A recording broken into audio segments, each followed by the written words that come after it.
মুহতারাম হাজিরিন, এই বিষয়গুলা রমজানুল মুবারকের পর আমরা খেয়াল রাখবো এবং এইগুলোর উপরে আমল করব। আর আলহামদুলিল্লাহ আগামীকাল তো ঈদুল ফিতর, আজকে তো রমজানুল মুবারকের শেষ দিন। তো মুহতারাম হাজিরিন, আজকের রাত্রে কিন্তু অনেক ফজিলত, ঈদের রাত্রে কি অনেক ফজিলত। এই ফজিলত শুধু আমি মুখে বলতেছি না, রাসূলের হাদিসের মধ্যে আছে। عن أبي أمامة رضي الله تعالى عنه عن النبي صلى الله عليه وسلم قال من قام ليلتي العيدين محتسبا لم يمت قلبه يوم تموت القلوب।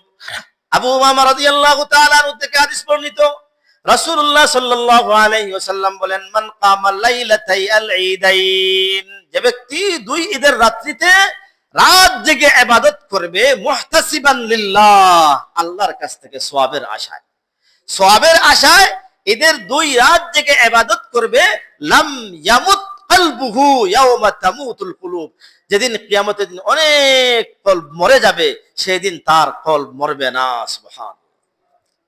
যদি ঈদের রাতে জেগে কি করতে পারে? ইবাদত করতে পারে। এটা ইবনে মাজাহ শরীফের হাদিস। লাতাইফুল মাআরিফের মধ্যে বিশিষ্ট তাবেঈ ওমর ইবনে আব্দুল আজিজ রাহমাতুল্লাহ আলাইহি, উনি ওনার বসরার গভর্নরের কাছে একটা চিঠি লিখে পাঠিয়েছিলেন এবং এই চিঠির মধ্যে উনি উল্লেখ করেছেন, ইন্না আলাইকা বিআরবা'i লায়ালিন, যে তোমার জন্য 4 রাত বড়ই গুরুত্বপূর্ণ।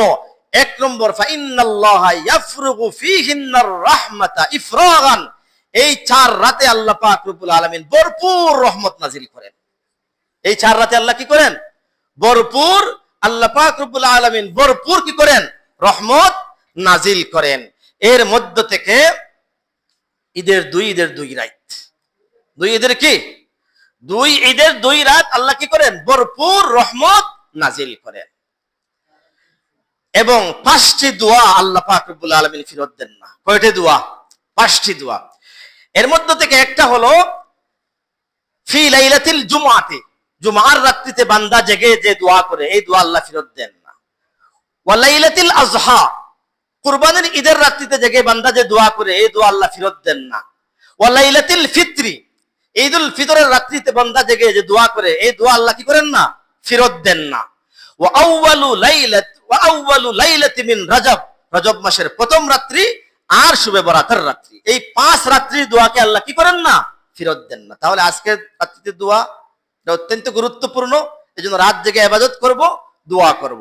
এবং আগামীকালকে ঈদের কিছু সুন্নত, এগুলো আমরা জানবো, কারণ অনেকে আমরা ঈদের সুন্নতগুলো জানি না।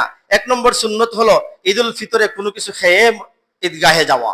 রাসূলুল্লাহ সাল্লাল্লাহু আলাইহি ওয়াসাল্লাম হাদিসের মধ্যে আছে, লা ইয়াখরুজু ইয়াউমাল ফিতরি হাত্তা ইয়াকুলা তামারাতিন ওয়া ইয়াকুলুহুন্না উইতরান, দারাকুতনির হাদিস। আল্লাহর রাসূল সাল্লাল্লাহু আলাইহি ওয়াসাল্লাম ঈদুল ফিতরে বেজুড় সংখ্যক খেজুর খেয়ে ঈদগাহে যাইতেন।